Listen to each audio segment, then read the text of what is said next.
Halo and welcome back teman-teman netizen atau warganet yang saya hormati semuanya. Di konten terbaru hari ini saya ingin memberikan analisa dari dua pertandingan Liga 1. Yang pertama antara Persija Jakarta versus PSS Sleman yang akan dimainkan nanti malam mulai pukul 19.00 waktu Indonesia Barat, dan yang kedua antara Bali United versus Persib Bandung yang akan dimainkan pada hari Senin mulai jam 19.00 waktu Indonesia Barat juga. Seperti yang kita pahami teman-teman bahwa baik Persija dan juga Persib Bandung dalam beberapa pertandingan terakhir tidak bisa meraih kemenangan ya. Jika Persija dalam 3 pertandingan terakhir gagal meraih kemenangan, maka Persib Bandung dalam 2 pertandingan terakhir juga gagal meraih kemenangan. Bahkan Persib dalam pertandingan terakhir mereka di kandang sendiri kalah dengan skor 0-2 lawan Persik Kediri. Artinya di pertandingan terakhir tahun ini tentu masing-masing tim punya target untuk meraih kemenangan. Dan memang lawan dari Persib Bandung adalah tim yang tangguh, Bali United. Yang dalam 7 pertemuan terakhir jika saya tidak salah, Persib belum bisa meraih kemenangan. Bahkan kalau kita sekarang melihat form dari Bali, mereka sedang berada dalam form terbaik mereka, walaupun belum lama mereka kalah lawan Borneo FC ya, di kandang mereka sendiri. Tapi tetap form mereka lagi bagus, karena buktinya untuk sementara ini mereka berada di peringkat nomor 2. Tapi kan bukan berarti bahwa Persib tidak punya peluang. Tentu Persib juga punya peluang untuk meraih kemenangan. Apalagi setelah kalah di kandang sendiri sebelumnya, kemungkinan Persib akan bermain terbuka mau tidak mau. Kalau mereka hanya cuma bertahan, nah itu yang akan menyulitkan mereka sendiri. Sedangkan Persija Jakarta yang akan menjamu PSS Sleman, nah ini dia pertandingan yang sangat penting bagi Persija Jakarta jika mereka ingin lolos ke Championship Series. Karena walaupun dalam 5 pertandingan terakhir Persija tidak terkalahkan teman-teman, tapi dalam 3 pertandingan terakhir mereka gagal meraih kemenangan. Nah jadi menarik juga nih pertandingan nanti malam antara Persija versus Sleman, di mana kita tahu Sleman juga punya target untuk meraih kemenangan. Apalagi di pertandingan tandang mereka ya, karena jika saya tidak salah dalam 6 pertandingan terakhir di partai tandang Sleman juga tidak meraih kemenangan, bahkan mereka kalah 5 kali. Dan masalah bagi Persija Jakarta sebetulnya mirip dengan Sleman, yakni lini pertahanan yang belum solid dan juga kesulitan dalam urusan mencetak gol. Nah bagi Sleman, saya ngelihat bahwa mereka terlalu bertumpu kepada Bustos ya. Ini adalah playmaker dari Sleman. Jadi ketika Bustos ini dikunci, maka sulit bagi Sleman untuk bermain kreatif. Jadi maka itu sulit juga bagi Sleman untuk create chances di setiap pertandingan mereka. Ini kan beda dengan Persija. Persija sebetulnya bisa menciptakan peluang, tapi kesulitannya adalah untuk melakukan finishing. Dan untuk pertandingan ini Persija akan kehilangan beberapa pemain ya teman-teman ya, seperti Ferrari yang kalau nggak salah ada penugasan ya dari kepolisian jika saya tidak salah ya. Kemudian Rizky Ridho yang absen karena akumulasi kartu kuning, dan Gustavo yang memang masih cedera. Jadi ini tentu akan mengurangi kekuatan dari Persija. Tapi kan kali ini Persija bermain di kandang mereka sendiri ya, yaitu Stadion Patriot ya. Tentu mereka punya peluang lah untuk meraih kemenangan. Jadi yang paling penting bagi para pemain Persija di tengah ini ya, jangan sampai kalah pressing. Karena Persija ini sebetulnya punya 2 kelemahan. Satu di depan ya, dalam urusan mencetak gol, dan yang kedua adalah di lini tengah. Maka itu para pemain tim lawan tuh dengan mudah bisa memberikan bola ke ruang pertahanan dari Persija. Belum lagi di ruang pertahanan Persija jarak antar pemain yang biasa kita tahu Thomas Doll menurunkan 3 center back ini terlihat longgar gitu. Jadi itu yang memungkinkan para pemain tim lawan untuk bisa ya terus-menerus membangun serangan, dan mereka ya bisa mencetak gol kan dalam 3 pertandingan terakhir ke gawang dari Persija. Artinya dalam 3 pertandingan terakhir Persija tidak clean sheet. Padahal sebelumnya kita tahu lawan Persikabo ya, kalau nggak salah kan menang telak dan tidak kemasukan gol, walaupun sebelumnya juga menang lawan PSM Makassar tapi kemasukan 2 gol. Jadi ini masalahnya di tengah. Jika di tengah ini pressingnya bisa bagus ya, jangan memberikan ruang gerak kepada para pemain tim lawan, apalagi 2 wingback nih ketika naik ya harus cepat turun, maka feeling saya akan aman gawang dari Andri Tani. Tapi kalau enggak, ya Sleman juga punya pemain-pemain yang bagus.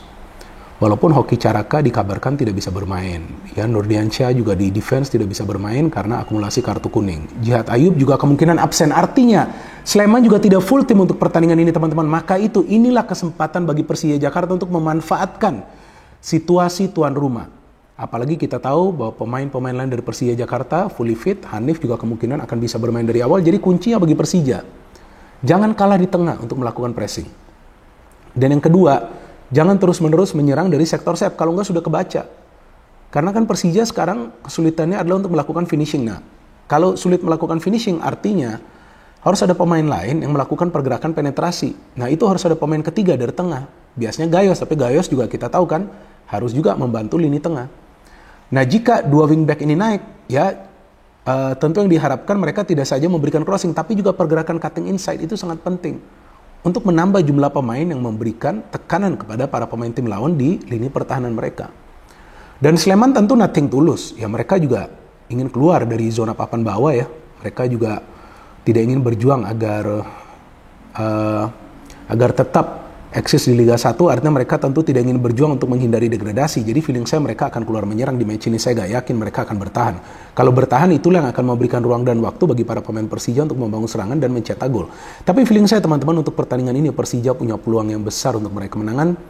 Karena tentu ya seharusnya secara logis Thomas Doll sudah tahu lah ya kekurangan dari Persija dalam 3 pertandingan terakhir yang tadi saya katakan bahwa masalah utama sebetulnya itu di lini tengah yang pressingnya tidak sekuat seperti musim lalu, maka itu banyak sekali bola yang bisa masuk ke lini pertahanan Persija dan di depan. Kalau bisa dari peluang pertama sudah mencetak gol. Nah ini tentu bebannya berada di pundak Ryo Matsumura dan mungkin juga Aji Kusuma yang bermain dari awal.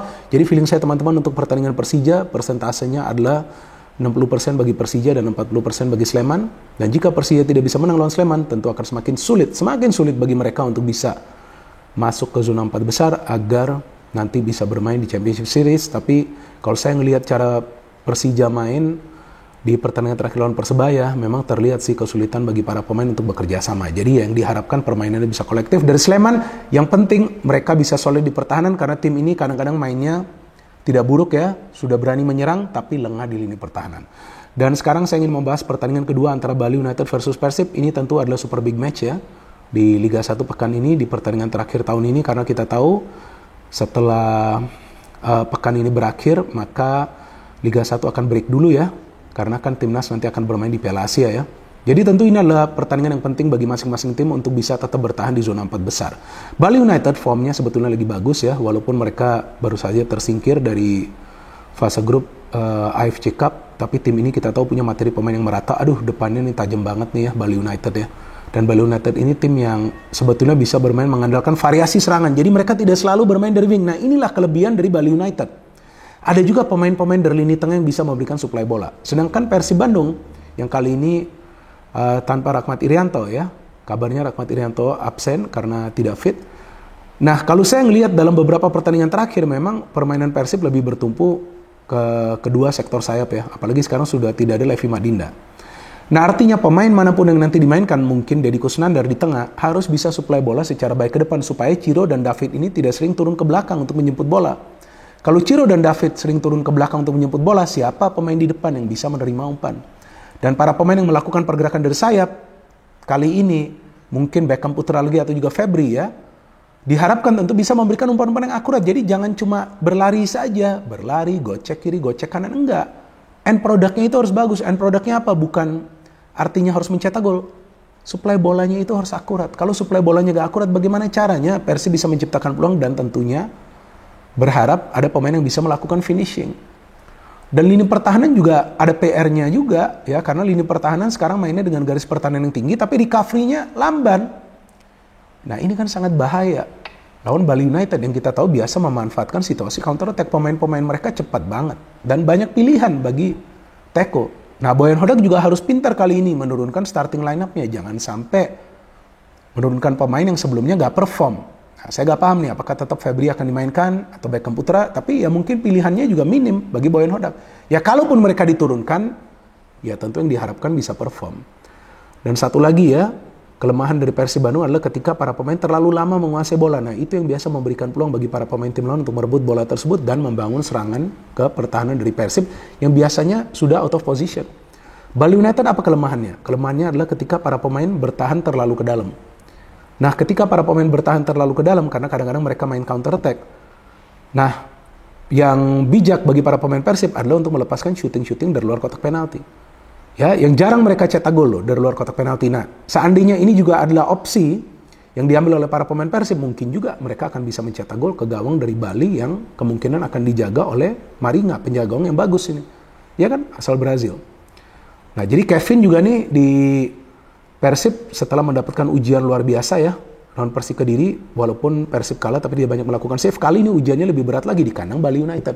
Tapi feeling saya teman-teman untuk pertandingan ini, persentasenya adalah 50-50. Feeling saya pertandingan ini akan berakhir dengan skor imbang, dengan masing-masing tim mencetak gol, atau juga salah satu tim bisa meraih kemenangan di pertandingan ini. Persib punya peluang yang sama seperti Bali United untuk meraih kemenangan. Walaupun dalam 2 pertandingan terakhir, Persib gagal meraih kemenangan. Tapi feeling saya kali ini Persib juga punya peluang untuk meraih kemenangan. Tapi bagi saya persentasenya adalah 50-50. Saya yakin bahwa Persija versus Sleman dan juga Bali versus Persib akan berlangsung seru teman-teman. Dan kita tunggu saja bagaimana masing-masing tim ini ya, 4 tim ini akan berjuang habis-habisan untuk bisa meraih hasil akhir yang positif. Prediksi dari teman-teman seperti apa? Silakan kalian bisa memberikan prediksi kalian di kolom komentar di bawah konten ini teman-teman. No hate, no politics, only football. Salam sepak bola.